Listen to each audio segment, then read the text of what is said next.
नमस्कार मित्रांनो, राजमुद्रा अकॅडमीमध्ये तुमचं स्वागत आहे. आपण जे राज्यसेवा मुख्य परीक्षेचा जो GS3 पेपर आहे म्हणजेच HR अँड HRD या विषयाची जी लेक्चर सिरीज सुरू केली आहे, त्याच्यामध्ये आपण आतापर्यंत या HRD भागातील 3 टॉपिक कवर केले आहेत. त्यातील पहिला टॉपिक भारतातील मानवी संसाधन विकास, दुसरा होता शिक्षण, तिसरा होता व्यावसायिक शिक्षण आणि चौथा आपण आरोग्य या चॅप्टरला सुरुवात केली आहे. जर आपल्या चॅनेलवरील व्हिडिओ जर आवडत असतील तर व्हिडिओला लाईक करत चला, चॅनलला सबस्क्राईब करा आणि जास्तीत जास्त व्हिडिओ तुमच्या मित्रांपर्यंत जे राज्यसेवेचा मुख्यचा अभ्यास करतात त्यांच्यापर्यंत पोहोचवण्यास मदत करा, ज्यामुळे गरजू मित्रांना फायदा होईल. कारण HRDचा फुल सिलेबस कोर्स यूट्यूबवरती अजूनपर्यंत अवेलेबल नाही, तर तो आपण उपलब्ध करून देण्याचा प्रयत्न करत आहोत. तर याचा जास्तीत जास्त विद्यार्थ्यांना फायदा व्हावा यासाठी तुम्ही पण तुमच्या मित्रांना ही व्हिडिओ शेअर करत चला. तर आज आपण कोणकोणते पॉईंट बघणार आहोत. तर त्याच्यामध्ये पहिला आपण मिलेनियम समिट काय होती ते बघणार आहोत. त्याच्यानंतर आपण शाश्वत विकासाची उद्दिष्टे कोणती होती ते बघणार आहोत. त्यानंतर आपण भारतातील आरोग्य सेवा व्यवस्था कशा प्रकारची आहे हे बघणार आहोत. त्याचबरोबर आपण आरोग्य क्षेत्रातील महत्त्वाच्या आंतरराष्ट्रीय संस्था कोणकोणत्या आहेत हे सर्व टॉपिक आजच्या लेक्चरमध्ये आपण कव्हर करणार आहोत. तर सुरुवातीला आपण मिलेनियम समिट काय होती ते बघा. मिलेनियम समिट ही 2000 साली भरली होती. ही कुठे भरली होती तर न्यूयॉर्क येथे भरली होती. मिलेनियम डेव्हलपमेंट गोलचा स्वीकार या समिटमध्ये करण्यात आला. मिलेनियम डेव्हलपमेंट गोलचा स्वीकार हा मिलेनियम समिट जी 2000 साली न्यूयॉर्क येथे भरली होती त्याच्यामध्ये स्वीकार करण्यात आला. या अंतर्गत सहस्र विकासाची उद्दिष्टे ठरवण्यात आली. सहस्र विकासाची उद्दिष्टे यामध्ये किती उद्दिष्टे होती तर आठ उद्दिष्टे होती. 8 उद्दिष्टे या मिलेनियम समिट अंतर्गत स्वीकारण्यात आली. 8 आंतरराष्ट्रीय विकास ध्येय यांना म्हटले जाते. तर 2000 साली भरलेल्या परिषदेत संयुक्त राष्ट्राच्या सर्व 189 देशांनी ही उद्दिष्टे 2015 सालापर्यंत पूर्ण करण्याचे ठरवले होते. जे मिलेनियम समिट भरली होती त्याच्यामध्ये जी 8 उद्दिष्टे ठरवण्यात आली होती ती सर्व युनायटेड नेशन्सची जी सदस्य राष्ट्र होती 189 त्या राष्ट्रांनी 2015 सालापर्यंत जी मिलेनियम डेव्हलपमेंट गोल्स जे ठरवले गेले होते ते पूर्ण करण्याचे जे उद्दिष्टे होती ती पूर्ण करण्याचं आश्वासन दिलं होतं. तर ती उद्दिष्टे कोणकोणती होतं तर पहिलं MDGमधील मिलेनियम डेव्हलपमेंट गोल म्हणजेच MDGमधील पहिलं उद्दिष्ट काय होतं तर अतिदारिद्र्य व भुकेचे निर्मूलन करणे हे पहिले उद्दिष्ट होतं. तर या मध्ये काय सांगितलं होतं तर बाकीच्या तरतुदी काय होत्या तर इतर तरतुदी अतिदारिद्र्य व भुकेचे निर्मूलन करणे. याच्यामध्ये दारिद्र्य रेषेखाली राहणाऱ्या लोकांचे प्रमाण 1990 ते 2015 दरम्यान निम्म्याने कमी करण्याचे उद्दिष्ट ठेवण्यात आले. त्याचबरोबर पुरुष, महिला आणि युवकांसाठी रोजगार साध्य करणे, भूकबळीचे प्रमाण 1990 ते 2015 दरम्यान निम्म्याने कमी करण्याचं उद्दिष्ट पहिल्या MDG अंतर्गत ठेवण्यात आलं. तर पहिलं MDG काय होतं तर अतिदारिद्र्य व भुकेचे निर्मूलन करणे. हे अतिदारिद्र्य 1990 ते 2015 दरम्यान निम्म्याने कमी करायचं आणि भूकबळीचे प्रमाण हे 1990 ते 2015च्या दरम्यान निम्म्याने कमी करण्याचं उद्दिष्ट हे MDG गोल नंबर 1 अंतर्गत ठरवण्यात आलं होतं. तर दुसरा गोल कोणता आहे तर सार्वत्रिक प्राथमिक शिक्षण साध्य करणे.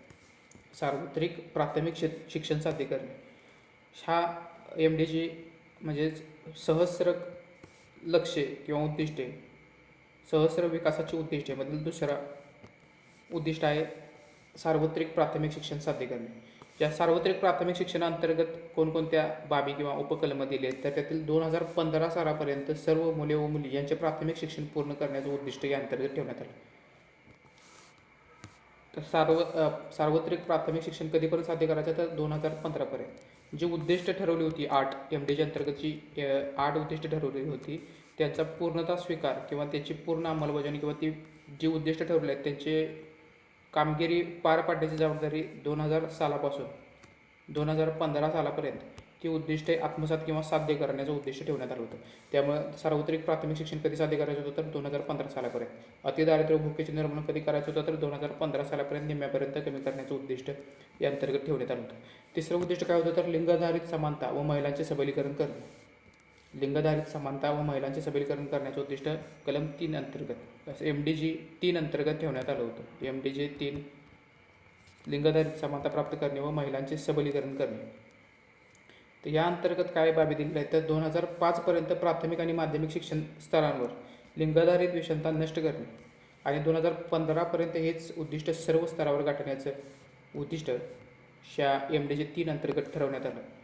तर चौथं उद्दिष्ट काय ठेवण्यात आलं होतं MDG 4 मिलेनियम डेव्हलपमेंट गोल 4 या अंतर्गत काय ठरवण्यात आलं होतं तर बालमृत्यूचे प्रमाण कमी करणे. तर हे बालमृत्यूचं प्रमाण कितीने कमी करायचं होतं आणि कोणत्या सालापर्यंत हे उद्दिष्ट साध्य करायचं होतं? तर 1990 ते 2015 दरम्यान बालमृत्यूचे प्रमाण हे 2/3ने कमी करण्याचं उद्दिष्ट अंतर्गत ठेवण्यात आलं होतं. बालक म्हणजे कोणतर 5 वर्षाखालील मुले यांना बालक म्हटले जाते. यांचं प्रमाण 1990 ते 2015 दरम्यान 2/3ने कमी करण्याचं उद्दिष्ट ठेवण्यात आलं होतं. 5वं उद्दिष्ट काय? तर 5वं सहस्त्र विकासाचं उद्दिष्ट कोणतं आहे? तर माता मृत्यू प्रमाण, माता आरोग्यात सुधारणा घडवून आणणे हे 5वं उद्दिष्ट आहे. तर त्यामध्ये काय सांगितले? तर माता मृत्यूदराचे प्रमाण 1990 ते 2015 दरम्यान 3/4ने कमी करणे, बालमृत्यूचे प्रमाण 2/3ने कमी करणे, तर माता मृत्यूचे प्रमाण 3/4ने कमी करण्याचं उद्दिष्ट या अंतर्गत ठेवण्यात आलं. तर 5व्या MDGमध्ये आणखी काय बाब सांगितले? तर जनन आरोग्यासाठी म्हणजेच रिप्रोडक्टिव्ह हेल्थसाठी आवश्यक सुविधा 2015पर्यंत सर्वांपर्यंत पोहोचवण्याचं उद्दिष्ट या अंतर्गत ठेवण्यात आलं. तर 6वं उद्दिष्ट काय? तर MDGचं 6वं उद्दिष्ट आहे. तो MDGचा 6वा गोल आहे एड्स, मलेरिया व इतर रोगांशी सामना करणे. यामध्ये काय सांगितले? तर 2015पर्यंत एड्सची थोपवणूक करणे, 2010पर्यंत एड्सवरील उपचाराचे सार्वत्रिकरण करणे, 2015पर्यंत मलेरिया रोगाची थोपवणूक करणे. म्हणजे 6व्या कलमामध्ये एड्स, मलेरिया व इतर रोगांशी सामना करण्यासंबंधीचं गोल किंवा उद्दिष्ट ठरवून देण्यात आले. 7वं उद्दिष्ट काय? तर पर्यावरणीय शाश्वतता साध्य करणे. पर्यावरणीय शाश्वततेमध्ये काय सांगितले? तर शाश्वत विकासाचा देशाच्या धोरणात व कार्यक्रमात समावेश करावा. 2010पर्यंत जैवविविधतेचा ऱ्हास कमी करण्याचं उद्दिष्ट MDG 7 अंतर्गत ठेवण्यात आलं. MDG मिलेनियम डेव्हलपमेंट गोल जो 7वा होता त्याच्या अंतर्गत 2010पर्यंत जैवविविधतेचा ऱ्हास कमी करण्याचं उद्दिष्ट ठेवण्यात आलं. त्याचबरोबर पिण्यायोग्य पाण्याचा शाश्वत पुरवठा नसलेल्या लोकसंख्येचे प्रमाण 2015पर्यंत कमी करणे, 2020पर्यंत झोपडपट्टीतील जीवन जगणाऱ्या 10 कोटी लोकांच्या राहणीमानात सुधारणा घडवून आणण्याचं उद्दिष्ट या 7व्या गोलमध्ये ठरवण्यात आलं. तर 8वा गोल काय? तर 8वा विकासासाठी जागतिक भागीदारी निर्माण करणे. जागतिक भागीदारी निर्माण करण्याचं उद्दिष्ट हे MDG मिलेनियम डेव्हलपमेंट गोल 8 अंतर्गत ठेवण्यात आले. विकासासाठी जागतिक भागीदारी निर्माण करणे. यामध्ये काय सांगितले? तर व्यापारी व आर्थिक वृद्धीसाठी मुक्त नियमांवर आधारित समान व्यवस्थेचा विकास करणे, अत्यल्प विकसित राष्ट्रांच्या विशेष गरजांकडे लक्ष देणे, भूवेष्टित आणि बेटावरील विकसनशील देशांच्या विशेष गरजांकडे लक्ष पुरवणे, त्याचबरोबर कर्जबाजारीत विकसनशील राष्ट्रांचा प्रश्न आंतरराष्ट्रीय पातळीवर सोडवणे, अविकसित राष्ट्रांमध्ये औषधाचा पुरवठा त्यांच्या आवाक्यातील किमतीत उपलब्ध करून देणे, त्याचबरोबर औषध पुरवठा करणाऱ्या कंपन्यांबरोबर सहकार्य करणे, नवीन तंत्रज्ञान विशेषतः माहिती व प्रसारणाचा पुरवठा होण्यासाठी खाजगी कंपन्यांशी सहकार्य करणे इत्यादी बाबी अंमलात आणून विकासासाठी जागतिक भागीदारी निर्माण करून विकसनशील राष्ट्रांना किंवा कमी विकसित राष्ट्रांना मदत करण्याचं उद्दिष्ट हे 8व्या गोलनुसार ठरवण्यात आलं. त्यातील आपण पुन्हा एकदा आढावा घेऊया. तर पहिला गोल होता अतिदारिद्र्य व भुकेचे निर्मूलन करणे. ती कधी करायची होतं? तर 1990 ते 2015 दरम्यान निम्म्याने कमी करायची होती. दारिद्र्य आणि भूकवडीचे प्रमाण निम्म्याने कमी करायचे होते. दुसरं उद्दिष्ट काय होतं? तर सार्वत्रिक प्राथमिक शिक्षण साध्य करणे. कधीपर्यंत? 2015पर्यंत प्राथमिक शिक्षण साध्य करणे. यामध्ये प्राथमिक शिक्षण सांगितले, माध्यमिक शिक्षणाचा उल्लेख नाही. प्राथमिक शिक्षण प्राप्त करणे. तिसरं उद्दिष्ट होतं लिंगधारित समानता व महिलांचे सबलीकरण करणे. हे उद्दिष्ट 2015पर्यंत साध्य करायचे होते. चौथं उद्दिष्ट होतं बालमृत्यूचे प्रमाण कमी करणे. बालमृत्यूचे प्रमाण कमी करणे. 1990 ते 2015 दरम्यान 2/3ने बालमृत्यूचे प्रमाण कमी करणे. तर 5वं उद्दिष्ट आहे माता आरोग्यात सुधारणा घडवून आणणे. किती सुधारणा घडवून आणायचे? तर 1990 ते 2015 दरम्यान 3/4ने माता मृत्यूचे प्रमाण कमी करणे हे उद्दिष्ट 5व्या कलमानुसार ठेवण्यात आलं. 6वं उद्दिष्ट काय? तर एड्स, मलेरिया इतर रोगांशी सामना करणे.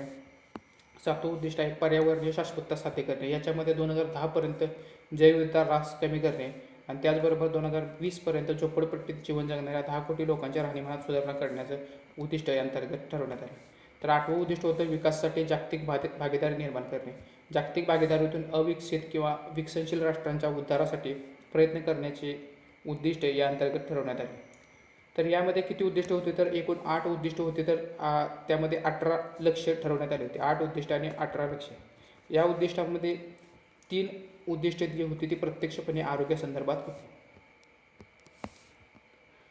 आता शाश्वत विकासाची उद्दिष्ट काय ते बघा. शाश्वत विकासाची उद्दिष्ट म्हणजे sustainable development goals. Sustainable development goals म्हणजेच SDG. मिलेनियम डेव्हलपमेंट गोल्स म्हणजेच MDG. MDGचा स्वीकार 2000 साली, तर SDGचा स्वीकार 2015ला करण्यात आला. का? तर MDG जे डिक्लेअर करण्यात आली होती ती 2000 ते 2015 दरम्यान त्याची उद्दिष्टे पूर्ण करायची होती. त्याचा कालावधी संपल्यानंतर 2015 नंतर 2016 ते 2030 या कालावधीसाठी शाश्वत विकासाची उद्दिष्टे ठरवण्यात आली. या उद्दिष्टांचा स्वीकार सप्टेंबर 2015 रोजी केला गेला. त्यासाठी याची उद्दिष्ट साध्य करण्यासाठी सरकार, खाजगी क्षेत्र आणि नागरी समाज यांच्या सामूहिक प्रयत्नांची गरज दर्शवली गेलेली आहे. तर ती उद्दिष्ट कोणकोणती आहेत? तर पहिलं उद्दिष्ट आहे नो पॉवर्टी. पहिल्या उद्दिष्टामध्ये काय सांगितलं तर नो पॉवर्टी. यामध्ये काय सांगितले तर सर्व प्रकारच्या गरिबीचे निर्मूलन करणे. 2030 अतिगरिबीचे निर्मूलन करण्याचे उद्दिष्ट या अंतर्गत ठेवण्यात आले. तर 2030 पुरुष, महिला, मुले यांच्यातील असणारी मल्टी डायमेन्शनल पॉवर्टीचे प्रमाण कमीत कमी निम्म्याने कमी करणे हे उद्दिष्ट या SDGच्या पहिल्या गोलनुसार ठरवण्यात आले. तर MDPची जी व्याख्या ज्या सदस्य राष्ट्रांची वेगवेगळी असेल, म्हणजे मल्टी डायमेन्शनल पॉवर्टीची जी व्याख्या असेल, म्हणजे त्याचं प्रमाण निम्म्याने कमी करायला सांगितले, ती मल्टी डायमेन्शनल पॉवर्टी कोण हे ठरवण्याचं काम हे प्रत्येक राज्यानं किंवा प्रत्येक देशानं, सदस्य देशानं स्वतःने ठरवायचं. त्याच्यासाठी कोणता क्रायटेरिया ठरवायचा. तर पहिलं SDGमधील पहिला गोल आहे नो पॉवर्टी किंवा सर्व प्रकारच्या गरिबीचे निर्मूलन करणे. दुसरा गोल आहे झिरो हंगर. यामध्ये काय सांगितलं तर SDG जो दुसरा गोल आहे त्याच्यामध्ये सांगितलं झिरो हंगर. यामध्ये भूकबळीचे निर्मूलन, अन्न सुरक्षा आणि दर्जेदार पोषण साधने आणि शाश्वत शेतीस प्रोत्साहन देण्याचं उद्दिष्ट या अंतर्गत ठेवण्यात आलं. शाश्वत शेतीस प्रोत्साहन देण्याचे उद्दिष्ट हे झिरो हंगर अंतर्गत येते, SDG गोल 2. तर याच्यामध्ये ही उद्दिष्ट कधीपर्यंत साध्य करायचे तर 2030 शेतीचे उत्पादन आणि लघु जमीनधारक शेतकरी यांचे उत्पन्न दुपटीने वाढवण्याचं उद्दिष्ट या अंतर्गत ठेवण्यात आलं. SDGचा स्वीकार आपण 2015 केला. त्याच्यानंतर भारत सरकारने शेतकऱ्याचे उत्पन्न दुप्पट करण्याचं घोषित केलं. तर यासाठी आधार कोणता होता तर SDGमध्ये याची कलम SDGच्या गोल 2मध्ये झिरो हंगर या गोल अंतर्गत 2030 शेतीचे उत्पादन आणि लघु जमीनधारक शेतकरी यांचे उत्पन्न दुपटीने वाढवण्याचं ठरवण्यात आलेलं आहे. तर या गोलची अंमलबजावणी करण्यासाठी भारत सरकारने शेतकऱ्यांचे उत्पन्न 2022 सालापर्यंत दुप्पट करण्याचं उद्दिष्ट ठरवलं आहे. तिसरा गोल काय तर SDG गोल 3 यामध्ये सांगितलं गुड हेल्थ आणि वेलबिंग. तर काय सांगितलं सर्वांसाठी चांगले आरोग्य असलेले जीवनाची खात्री देणे आणि सर्व वयोगटातील सर्वांसाठी आवश्यक जीवनास प्रोत्साहन देणे हे SDG गोल 3 अंतर्गत सांगितलं आहे. तर सर्वांसाठी चांगलं आरोग्य यामध्ये कोणत्या प्रकारचं आरोग्य सांगितले तर म्हणजे कोणती उद्दिष्ट साध्य करायचं तर 2030 माता मृत्यूदर 70 प्रति लाखपेक्षा कमी करणे. म्हणजे जो सध्या भारतामध्ये 130 मॅटर्नल मॉर्टॅलिटी रेट आहे तो 2030 सालापर्यंत 70 SDGच्या गोलनुसार 70 इतका साध्य करण्याचं उद्दिष्ट ठेवण्यात आलं. तर नवजात मृत्यूदर हा 12 प्रति हजारपेक्षा कमी करण्याचं उद्दिष्ट या अंतर्गत ठेवण्यात आलं आहे. नवजात म्हणजे निओनॅटल मॉर्टॅलिटी रेट, म्हणजे जर 1000 जन्मलेल्या बालकांमागे 28 दिवसांच्या आत मृत्यू पावणाऱ्या बालकांची संख्या म्हणजे नवजात मृत्यूदर होय. बालमृत्यूचे प्रमाण 25 प्रति हजारपेक्षा कमी करण्याचं उद्दिष्ट या अंतर्गत ठेवण्यात आलेलं आहे. तर सध्या किती प्रमाण आहे तर 34 इतकं प्रमाण भारतामध्ये ते 2030 सालापर्यंत 25 प्रति हजारपेक्षा कमी करण्याचं उद्दिष्ट या अंतर्गत ठेवण्यात आलं. त्याचबरोबर एड्स, TB, मलेरिया यांचे निर्मूलन करणे. 2020 जागतिक स्तरावर रस्ते अपघात, मृत्यू व इजा होण्याचे प्रमाण निम्म्याने कमी करण्याचे उद्दिष्ट या sustainable development goal 3 good health and well being अंतर्गत ठरवण्यात आलं आहे. चौथं उद्दिष्ट आहे सस्टेनेबल डेव्हलपमेंट गोलचं चौथं उद्दिष्ट आहे क्वालिटी एज्युकेशन प्राप्त करणे. क्वालिटी एज्युकेशन याच्यामध्ये काय सांगितलं तर सर्वसमावेशक आणि समान गुणात्मक शिक्षणाची हमी देणे आणि सर्वांसाठी निरंतर शिक्षणाच्या सुविधा पुरवणे. तर यामध्ये काय साध्य करायचं तर 2030 सालापर्यंत सर्व मुली यांना मोफत, समान, दर्जेदार प्राथमिक आणि माध्यमिक शिक्षण द्यायचे. जो मिलेनियम डेव्हलपमेंट गोल आपण याच्या आधी बघितले होते त्याच्यामध्ये फक्त प्राथमिक शिक्षणाचा उल्लेख होता. प्राथमिक शिक्षण हे 2015 साध्य करण्याचे उद्दिष्ट ही MDG अंतर्गत ठरवण्यात आलं होतं. परंतु जे 2015 सालापासून जी सस्टेनेबल डेव्हलपमेंट गोलचा स्वीकार करण्यात आला त्याच्यामध्ये काय सांगितले तर दर्जेदार प्राथमिक आणि माध्यमिक शिक्षण सर्व मुले आणि मुली यांना प्रदान करण्याचे उद्दिष्ट हे SDG गोल नंबर 4 अंतर्गत ठरवण्यात आले. त्याचबरोबर 2030 सर्व मुले व मुली यांना पूर्व प्राथमिक शिक्षणाबरोबरच काळजी आणि संगोपन विकासाच्या सुविधा पुरवणे. 2030 सर्व पुरुष आणि महिला यांना दर्जेदार तांत्रिक व्यावसायिक शिक्षण मिळावे यात विद्यापीठ शिक्षणाचा सुद्धा समावेश करण्यात आला. 5वं उद्दिष्ट काय सांगितले तर जेंडर इक्वॅलिटी. जेंडर इक्वॅलिटी म्हणजेच लिंग समानता साधणे आणि सर्व महिला व मुली यांचे सक्षमी करण्याचे उद्दिष्ट हे जेंडर इक्वॅलिटी अंतर्गत ठरवण्यात आलं. तर 6वं उद्दिष्ट काय, तर 6वं उद्दिष्ट आहे क्लीन वॉटर अँड सॅनिटेशन, म्हणजे सर्वांसाठी स्वच्छ पाण्याची उपलब्धता आणि शाश्वत नियोजनाची आणि स्वच्छता यांची हमी देणे. तर हे कलम लक्षात कसं ठेवायचं, म्हणजे सस्टेनेबल डेव्हलपमेंट गोलमध्ये एकूण 17 गोल देण्यात आले. तर त्यातील आपल्याला जोड्या लावायला विचारतात किंवा एखादं कलम देतात आणि डायरेक्ट ABCDमध्ये हे कलम कोणताही विचारतात. तर आपल्याला 17च्या 17 लक्षात ठेवण्याची गरज नाही. त्यातील काही आपण ट्रिकच्या माध्यमातून आदलीमधली जर लक्षात ठेवली तर आपण एलिमिनेशनच्या माध्यमातून हा प्रश्न सोडवू शकतो. त्यामुळं मी काय ट्रिक किंवा लक्षात ठेवण्याच्या पद्धती इथं सांगतो, तुम्ही तुमच्या पद्धतीने लक्षात ठेवू शकता, फक्त लक्षात राहणं गरजेचं आहे. तर क्लीन आणि वॉटर सॅनिटेशन हा सस्टेनेबल डेव्हलपमेंट गोल 6वा आहे. तर हा मी लक्षात कसं ठेवला, तर फुटबॉलचा प्लेअर आहे पोग्बा, त्याचा जर्सी किट आहे 6. त्याचबरोबर तुम्ही क्रिकेटचा फॅन असाल तर चहलचा जर्सी किट आहे 6. तर ह्याचं मी असं लक्षात ठेवलं होतं की याचं पासिंग एकदम क्लीन प्रकारचं किंवा परफेक्ट आहे, त्यामुळं मी 6 नंबरनुसार क्लीन वॉटर अँड सॅनिटेशन असं लक्षात ठेवलं होतं. तुम्ही तुमच्या पद्धतीने लक्षात ठेवू शकता. तर क्लीन वॉटर अँड सॅनिटेशन सर्वांसाठी स्वच्छ पाण्याची उपलब्धता आणि शाश्वत नियोजनाची स्वच्छता यांची हमी देणे हे SDG गोल अंतर्गत 6 अंतर्गत सांगितण्यात आलं. 7वं कोणतं आहे, तर affordable and clean energy. Affordable and clean energy हे सस्टेनेबल डेव्हलपमेंट गोल 7वा आहे. याच्यामध्ये काय सांगितलं, शाश्वत आणि नाविन्यक्षम ऊर्जेचा पुरवठा करण्याची खात्री देणे. तर हे मी लक्षात कसं ठेवलं होतं, तर क्रिस्टियानो रोनाल्डो याचा जर्सी नंबर आहे 7. तसेच धोनी तुम्ही लक्षात ठेवू शकता, धोनीचा जर्सी नंबर 7 आहे.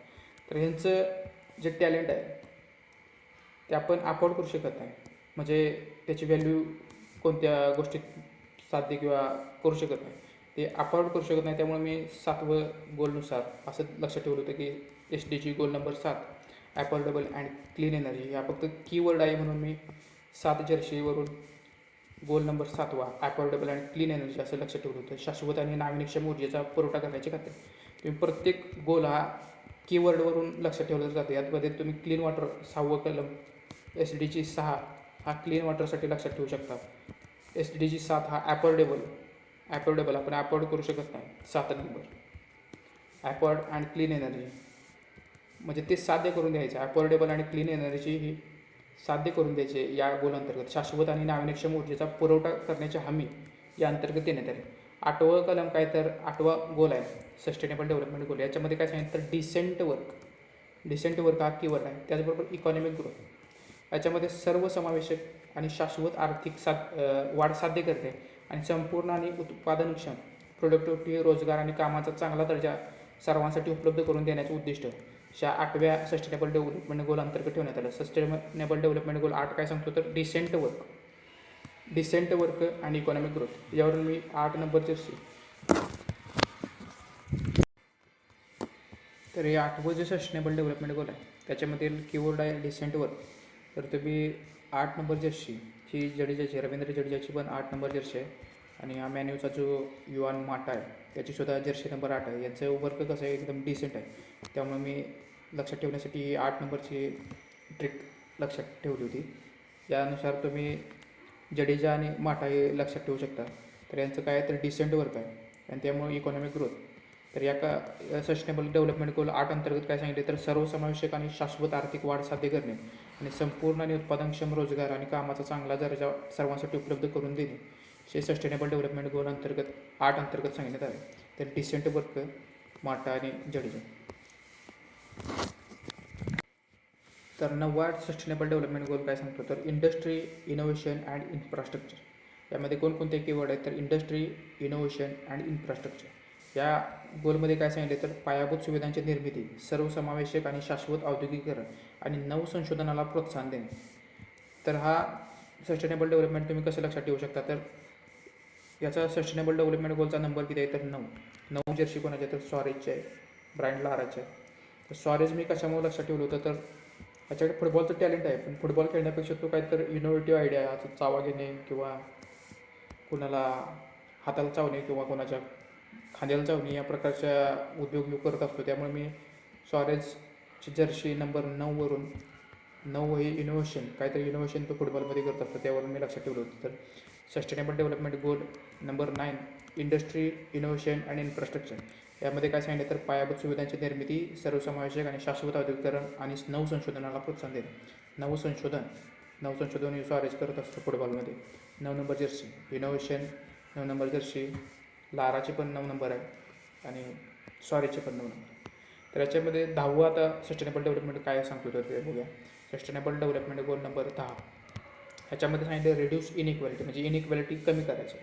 तर देशातील अंतर्गत आणि इतर देशांबरोबरची असमानता कमी करण्याचं उद्दिष्ट या सस्टेनेबल डेव्हलपमेंट गोल 10 अंतर्गत सांगितले.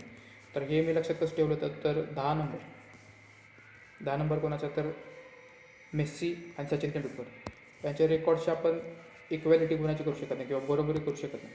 त्यामुळे रिड्यूस इनइक्वॅलिटी हे मी यानुसार लक्षात ठेवलं होतं. किंवा 1 आणि 0 इक्वल होऊ शकत नाही, यावरून सुद्धा तुम्ही लक्षात ठेवू शकता की 10 नंबर गोल आहे रिड्यूस इनइक्वॅलिटी. देशांतील अंतर्गत आणि इतर देशांबरोबरची असमानता कमी करणे याचं उद्दिष्ट या अंतर्गत ठेवण्यात आहे. तर 11वं उद्दिष्ट आहे sustainable cities and communities. Sustainable cities and communities हे सस्टेनेबल डेव्हलपमेंट गोल 11 अंतर्गत सांगण्यात आले. त्यामध्ये काय सांगितलं, सर्व शहरे आणि मानवी वसाहती सर्वसमावेशक आणि सुरक्षित बनवणे. सर्व शहरे आणि मानवी वसाहती सर्वसमावेशक आणि सुरक्षित बनवणे. तर यामध्ये सस्टेनेबल सिटीज हा कीवर्ड लक्षात ठेवा. सस्टेनेबल सिटीजमध्ये म्हटलं की तुम्हाला बिल्डिंग लक्षात यायला पाहिजे. बिल्डिंग, तर या उभ्या 2 बिल्डिंग असा 11 आकडा होतो, त्यामुळे मी 11 हे कलम किंवा 11 सस्टेनेबल डेव्हलपमेंट गोल नंबर 11 लक्षात ठेवला होता. सस्टेनेबल डेव्हलपमेंट गोल 11 हा सस्टेनेबल सिटीज आणि कम्युनिटीजशी संबंधित आहे. तर 12वा गोल काय सांगतो तर sustainable development goal number 12 responsible consumption and production.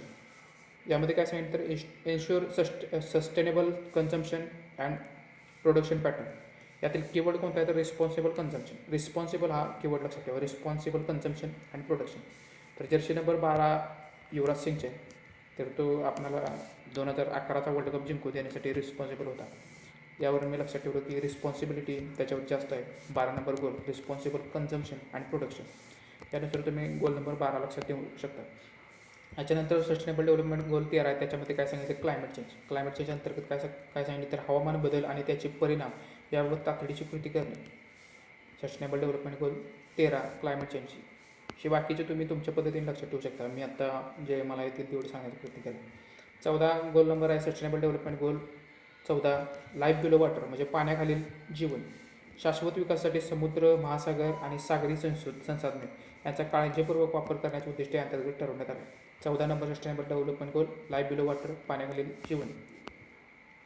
तर 15वा सस्टेनेबल डेव्हलपमेंट गोल काय सांगतो तर लाईफ ऑन लँड, म्हणजे जमिनीवरील जीवन. त्या अंतर्गत काय सांगितले तर भूमीवरील परिस्थितिकेचे संरक्षण आणि शाश्वत वापर, वनांचे संवर्धन, निर्वनीकरणास विरोध, जमिनीची धूप रोखणे तसेच जैवविविधतेचा ऱ्हास रोखणे हे लाईफ ऑन लँड या उद्दिष्टांतर्गत सांगितले आहे. जमिनीवरील जीवन हे सस्टेनेबल डेव्हलपमेंट गोल नंबर 15 अंतर्गत सांगितले आहे. 16वा सस्टेनेबल डेव्हलपमेंट गोल काय सांगतो तर peace, justice and strong institutions. Peace, justice and strong institution हे सस्टेनेबल डेव्हलपमेंट गोल 16 मध्ये सांगितलं आहे.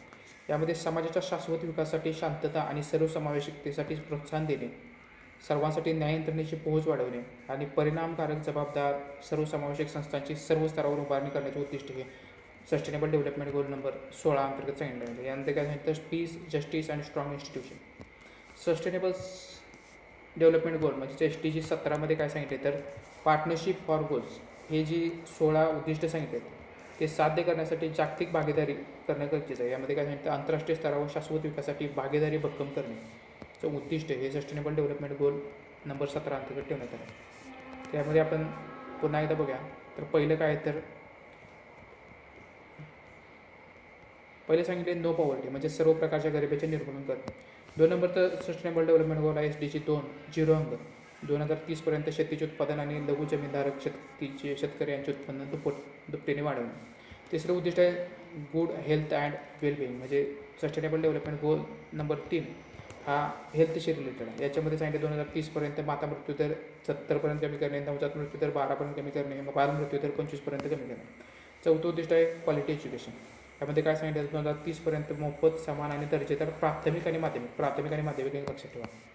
5वं उद्दिष्ट आहे जेंडर इक्वॅलिटी म्हणजे सक्षमीकरण, सर्व महिला आणि मुली यांचे सक्षमीकरण करणे.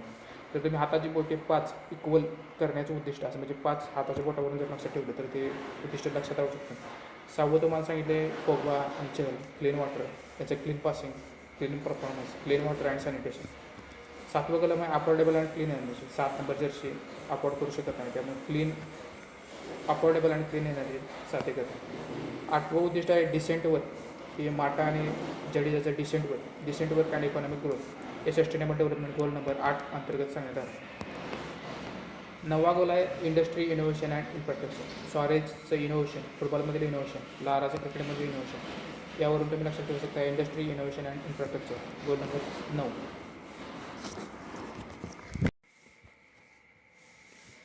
सस्टेनेबल डेव्हलपमेंट गोल नंबर 10 आहे रिड्यूस इनइक्वालिटी. यावर तुम्ही मेस्सीचा जर्सी नंबर आणि सचिन तेंडुलकरचा जर्सी नंबर लक्षात ठेवू शकता. 11 number sustainable cities and community, यामध्ये सस्टेनेबल सिटीज या कीवर्डवरून तुम्ही बिल्डिंग लक्षात ठेवू शकता. 11. 12 आहे रिस्पॉन्सिबल कन्झम्पशन अँड प्रोडक्शन.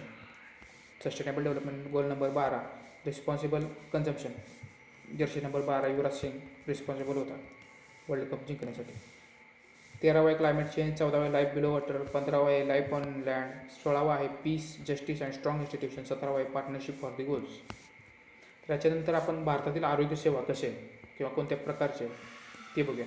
त्यामध्ये काय सांगितलं तर भारतातील सार्वजनिक आरोग्यसेवा पब्लिक हेल्थ केअर सिस्टीम ही त्रिस्तरीय व्यवस्था आहे. याच्यामध्ये 3 स्तर कोणते सांगितले तर प्राथमिक स्तर, द्वितीय स्तर आणि तृतीय स्तर. प्राथमिक स्तरामध्ये काय सांगितले तर यामध्ये विभाजन 3 गटांमध्ये केले. यामध्ये पहिला आहे उपकेंद्र म्हणजे सब सेंटर. हे सब सेंटरमध्ये काय सांगितलं तर साधारण प्रदेशात 5,000 लोकसंख्येमागे एक सब सेंटर स्थापन करण्याचं ठरवण्यात आलेलं आहे. यांच्या अंतर्गत तर आदिवासी आणि वाळवंटी प्रदेशात 3,000 लोकसंख्येमागे एक सब सेंटर स्थापन केलं जातं. साधारण प्रदेशात 5,000 लोकसंख्येमागे एक सब सेंटर, तर वाळवंटी प्रदेशात 3,000 लोकसंख्येमागे एक सब सेंटर. 2 नंबरला प्राथमिक स्तरावर काय सांगितलं तर प्राथमिक आरोग्य केंद्र म्हणजे प्रायमरी हेल्थ सेंटर्स PHCs. याच्यामध्ये काय सांगितलं तर सपाट प्रदेशांमध्ये 30,000 लोकसंख्येमागे एक, तर डोंगराळ आणि आदिवासी प्रदेशात 20,000 लोकसंख्येमागे एक, असं एक प्राथमिक आरोग्य केंद्र हे 6 उपकेंद्रांसाठी रेफरल म्हणून कार्य करतं. 6 उपकेंद्र म्हणजे कसं तर एक उपकेंद्रामध्ये 5,000 लोकसंख्येसाठी, तर 6 उपकेंद्रांची संख्या किती झाली तर 30,000. याप्रमाणे 30,000 लोकसंख्येमागे एक PHC म्हणजे एक प्रायमरी हेल्थ केअर सेंटर, तर 6 उपकेंद्रांसाठी एक प्रायमरी हेल्थ केअर सेंटर असं स्थापन करण्याचं ठरवलं आहे. तर या प्राथमिक हेल्थ केअर सेंटरमध्ये सामान्यतः एका उपकेंद्रात 4 ते 6 तपासणी खाटा असतील. जे 6 उपकेंद्र आहेत त्यातील प्रत्येक उपकेंद्रात 4 ते 6 तपासणी खाटा असतील. तर एकूण 6 उपकेंद्राचे किती होतील 24 ते 36च्या दरम्यान खाटा या प्राथमिक हेल्थ केअर सेंटरमध्ये असतील. तर एका हेल्थ केअर सब सेंटरला 4 ते 6 तपासणी खाटा असतील. समुदाय आरोग्य केंद्र 3 नंबरचं काय तर समुदाय कम्युनिटी हेल्थ सेंटर्स हे किती लोकसंख्येसाठी तर 1,20,000 लोकसंख्येसाठी एक, तर डोंगराळ किंवा वाळवंटी प्रदेशात 80,000 लोकसंख्येसाठी एक स्थापन करण्याचं उद्दिष्ट यांत्रिकी ठेवण्यात आले. तर 4 प्राथमिक आरोग्य केंद्र, 4 प्राथमिक म्हणजे एका प्राथमिक आरोग्य केंद्रासाठी किती लोकसंख्येसाठी तर 30,000 लोकसंख्येसाठी एक प्राथमिक आरोग्य केंद्र. तर एक कम्युनिटी हेल्थ सेंटर म्हणजे समुदाय आरोग्य सेंटर हे किती लोकसंख्येसाठी तर 1,20,000 म्हणजे 4 PHCसाठी एक CHC आणि एक PHC कितीसाठी तर 6 सब सेंटरसाठी एक PHC, तर 4 PHCसाठी एक CHC असं ह्या प्राथमिक स्तरावरती रचना मांडलीत आहे. सामान्यतः 30 खाटांचे हे रुग्णालय असेल. समुदाय आरोग्य सेंटर हे 30 खाटांचे असेल. 4 प्राथमिक आरोग्य केंद्रासाठी एक समाज आरोग्य स्थापन केले जाते. त्याच्यानंतर द्वितीय स्तरावर काय सांगितलं तर आरोग्य सेवांच्या द्वितीय स्तरावर जिल्हा रुग्णालयाचा समावेश होतो. तर तृतीय स्तरावर आता नागरी भागातील निदान व तपासणी तंत्रज्ञान उपलब्ध असलेल्या रुग्णालयांचा समावेश होतो. प्राथमिक व द्वितीय स्तरावर न सोडवता आलेल्या अवघड आरोग्य समस्या ते त्यातले हाती घेतले जातात. तृतीय स्तरावर बऱ्याच राष्ट्रपातळीवर संस्थांचा समावेश होतो जेथे उत्तम वैद्यकीय शिक्षण आणि संशोधनाबरोबरच अत्याधुनिक आरोग्य सेवाही पुरवल्या जातात. द्वितीय स्तर कोणते येतो तर जिल्हा रुग्णालयांचा समावेश हा द्वितीय स्तरामध्ये येतो.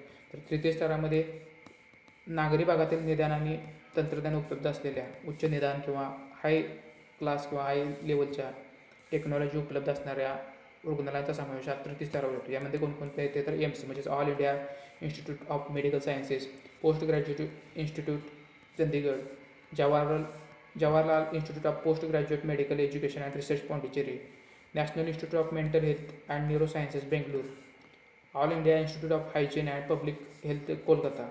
ह्या उच्च टेक्नॉलॉजी किंवा उच्च तंत्रज्ञान ज्या रुग्णालयामध्ये वापर होतो त्या रुग्णालयाचा समावेश हा तृतीय स्तरावर होतो. तर आरोग्य क्षेत्रातील महत्त्वाच्या आंतरराष्ट्रीय संस्था कोणत्या? त्यातील पहिले युनिसेफ म्हणजे United Nations International Children's Emergency Fund, ची स्थापना कधी झाली तर 1946ला. ही संयुक्त राष्ट्राची एक विशेषीकृत संस्था आहे. याचं उद्दिष्ट काय तर मुलांच्या आरोग्याबाबत, पोषणाबाबत आणि विविध कार्यक्रम राबवण्याचं उद्दिष्ट हे युनिसेफचं आहे. तर यातील दुसरी आंतरराष्ट्रीय संस्था आहे संयुक्त राष्ट्रसंघांच्या लोकसंख्या गतिविधीसाठीचा निधी म्हणजेच United nations population fund UNPFA. याची स्थापना कधी झाली तर 1969. युनिसेफची स्थापना 1946ला, युनायटेड नेशन्स पॉप्युलेशन फंडची स्थापना 1969ला. या युनायटेड नेशन्स पॉप्युलेशन फंड अंतर्गत काय सांगितलं तर 1974 सालापासून हा फंड भारताला लोकसंख्या, आरोग्य, कुटुंब नियोजन, आरोग्य कर्मचारी प्रशिक्षण इत्यादी कार्यक्रमात मदत करतो.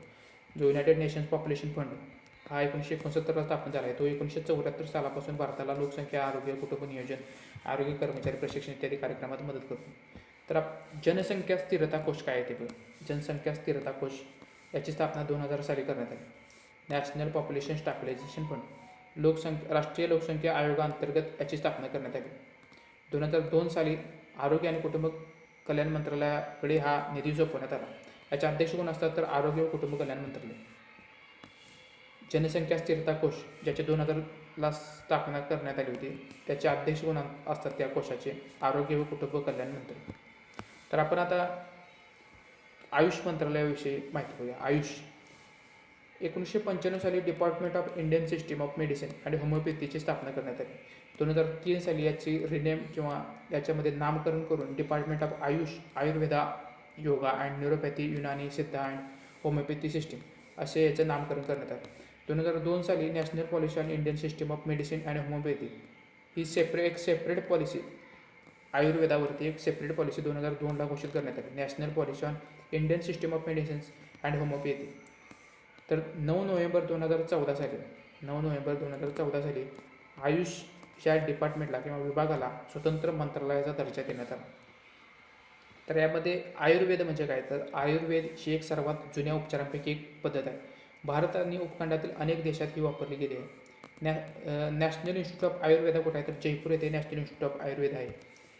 पुढचे उपचार पद्धती युनानी ही ग्रीसमधील उपचार पद्धती आहे. भारतातील राष्ट्रीय संस्था कुठे आहे तर national institute of Unani medicine ही बेंगलोरमध्ये राष्ट्रीय संस्था आहे. युनानी ही ग्रीसमधील उपचार पद्धती.